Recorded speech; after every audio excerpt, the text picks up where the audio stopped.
Good morning. Good morning. It is 2:55 a.m. It's Monday. I'm on my way to the gym right now. So I'm gonna talk to you real quick about something.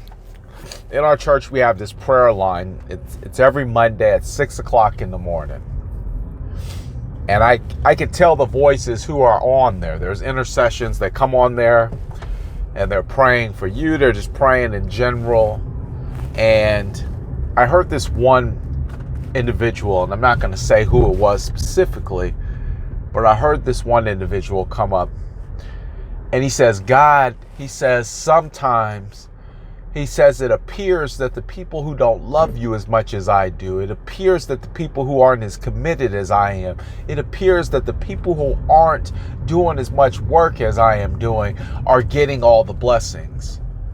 Like their lives is set. The Donald Trumps of the world who can just spew out all this poison, their lives are set.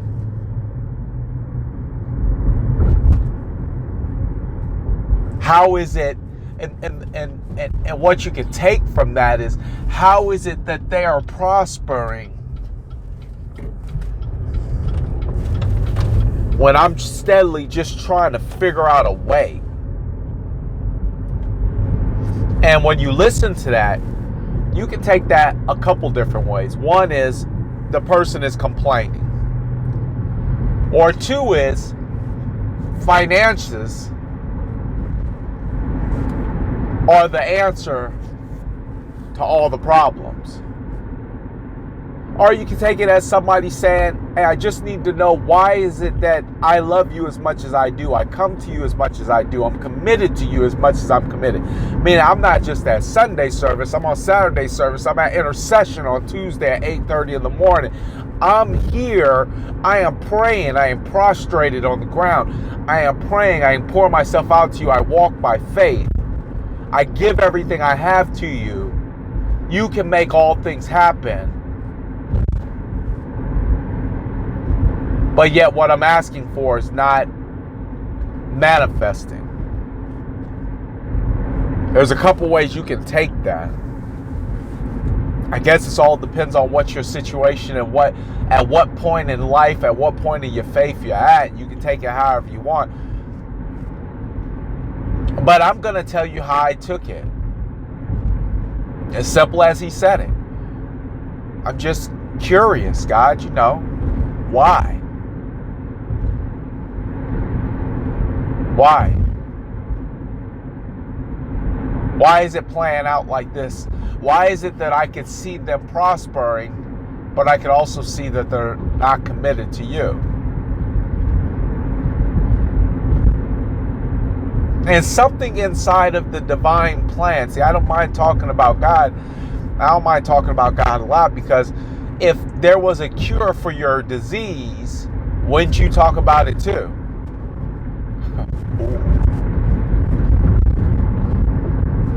If there was a cure for what ailed you, you would talk about it too. If there was a way that you were making a lot of money, you would talk about it. If there was a way you got cured from cancer, you would talk about it. If there was a weight loss solution, you would talk about it.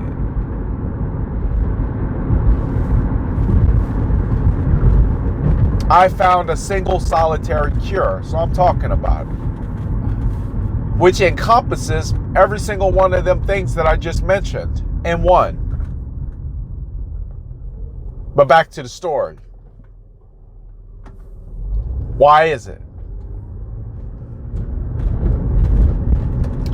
Why is it that God, why does it appear that these people are being blessed, that these people are being uplifted, that these people are being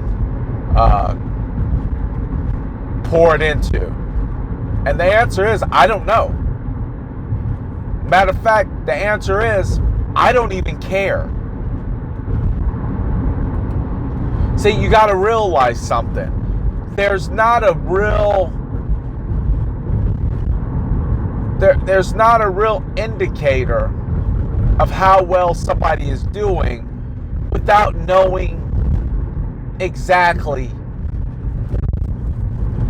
what's going on in their life. Because I could look at Donald Trump and I can say, you know what, Donald Trump?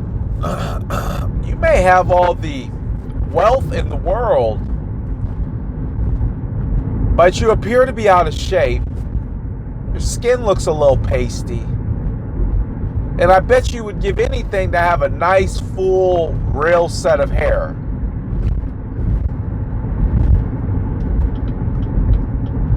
So maybe what I see as a perfect life, because you're financially set, and not to mention the number one strongest head in the world, maybe there's a couple things about you that you would give up, or that you're praying, or that you would like to have done, because you don't see perfection in your life. But yeah, everything looks easier when you can just write a check to go eat wherever you want, to fly wherever you want, to live wherever you want. But what about the things that you want that you can't write a check for? What about the things that Bill Gates or Steve Jobs would have gladly given up all their riches for?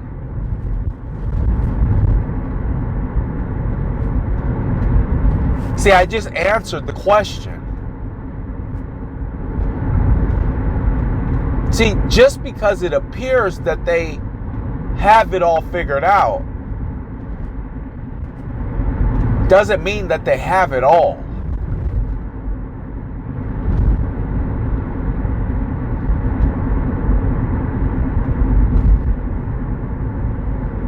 So you have to be diligent, and you have to understand that God does provide for everything in your heart. He will provide everything in your heart.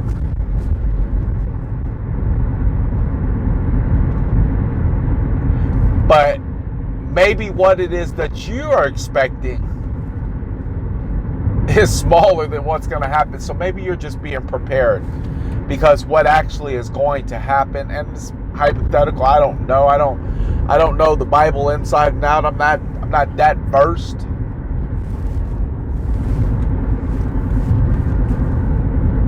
But what if?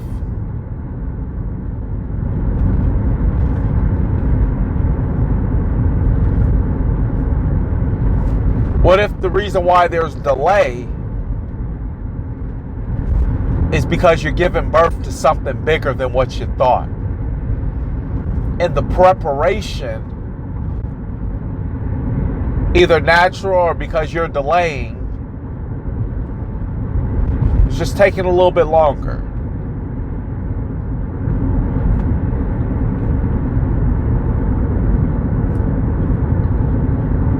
But the word says, do not grow weary and faint, for in due season there will be seed time and harvest time.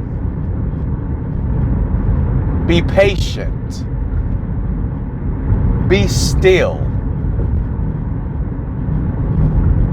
Your ability to be still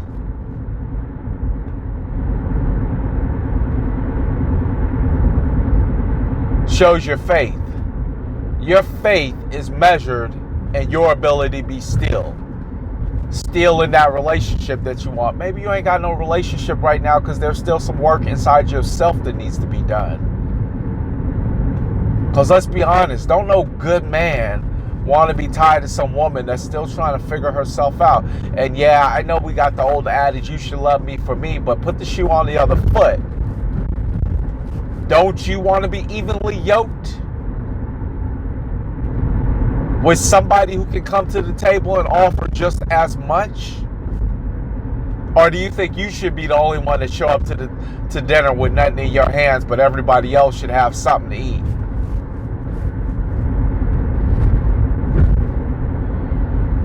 I think we should all give equal.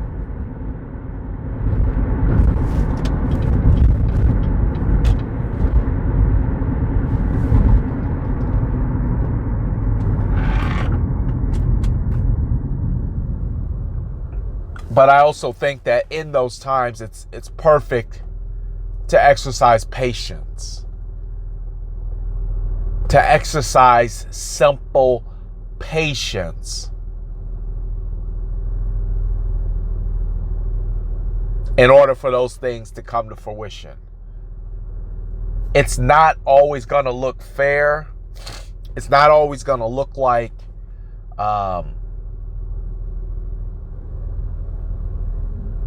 you're winning. It's not always going to look like what it is. But the fact of the matter is who cares if the other person doesn't love God as much as you, isn't as faithful to go to service as you, isn't praying like you? The only thing you should be concerned with is where God is at with you in your life at this very moment. See, even I have to slow down. I have to say, hold on. I might not be there, but I'm 10 times further than I was from there. So let me prepare for what it is that's in my heart, because I know that what's in my heart is really what's going to happen. What's in my heart is to make sure that there's no way possible that the generations to come inside of my family ever want or need or are removed from a relationship with God. That's a tall order to fill. That's a very big order to fill. So why would I not be patient on something like that? You know, when you're usually impatient for something that's not big. When you're impatient for something that's not big, that's when you want it to now.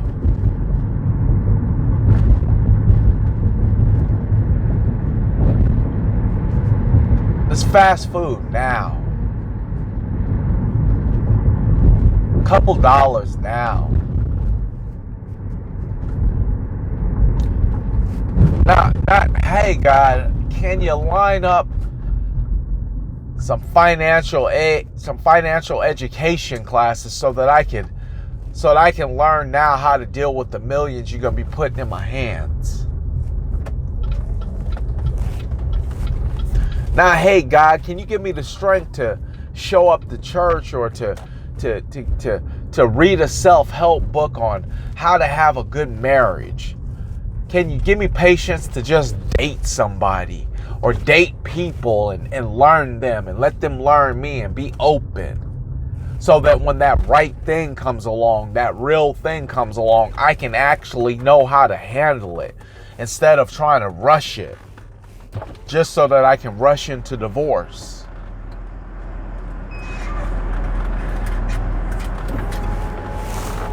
You know, are you asking them to prepare you for what's going to happen? Or do you just want what's going to happen so that you don't have to wait any longer? These are some serious questions you ought to ask yourself, because the comparison test is too easy of a situation to find yourself in. The comparison test where you say, you know, why are these people prospering, but yet I'm doing this, and that. That's it's too easy to fall into this pity trap. This woe is me situation. This pity party versus really rising up and really being strong and really showing determination and really just kind of saying, I trust you, because the plan is bigger than I could have even imagined.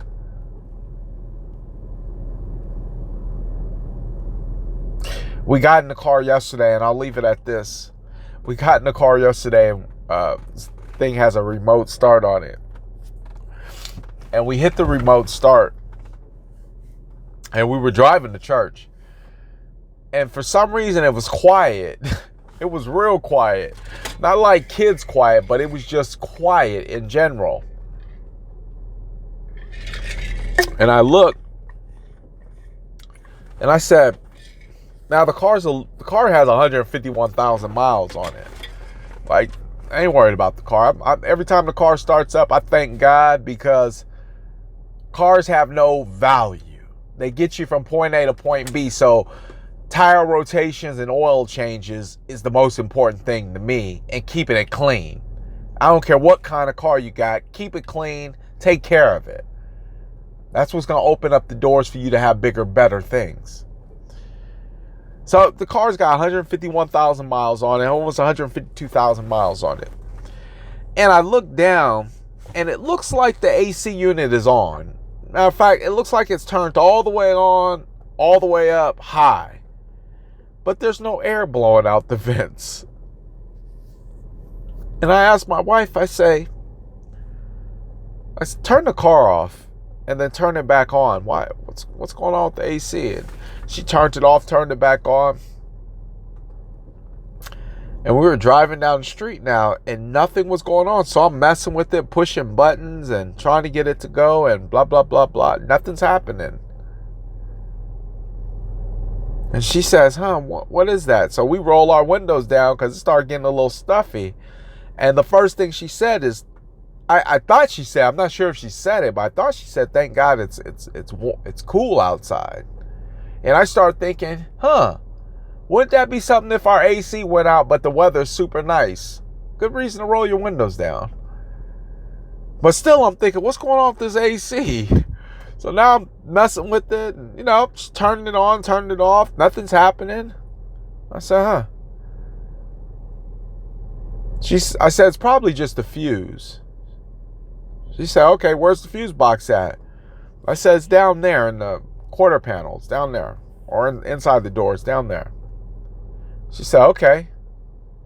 I said, yeah. I said, oh, well. It'll work. And no sooner than I said, oh, well, it will work, God is my witness, the AC came on.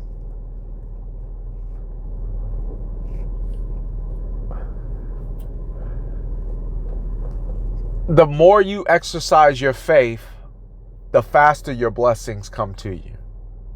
I can give you a million examples. This one was just yesterday. I can give you a million examples on how that works. But you got to learn how to rest. Creflo Dollar did an excellent sermon on resting in faith. He said you got to rest. Stop being so uptight and worried about everybody and what they got and what they doing.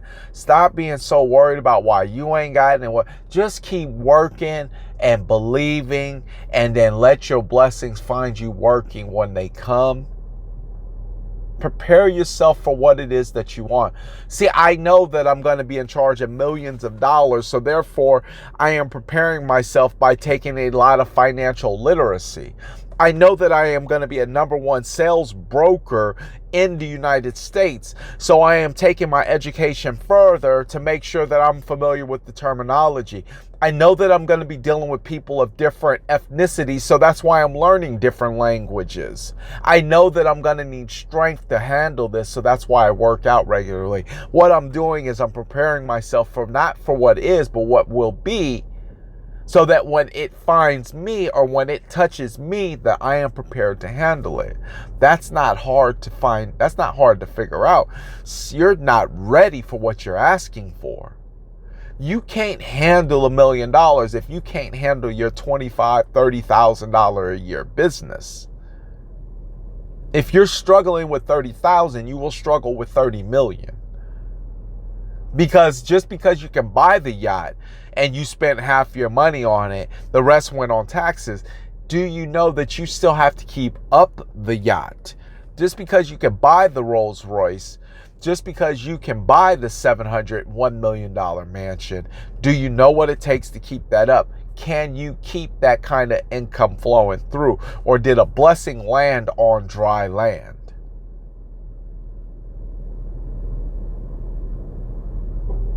Something to think about.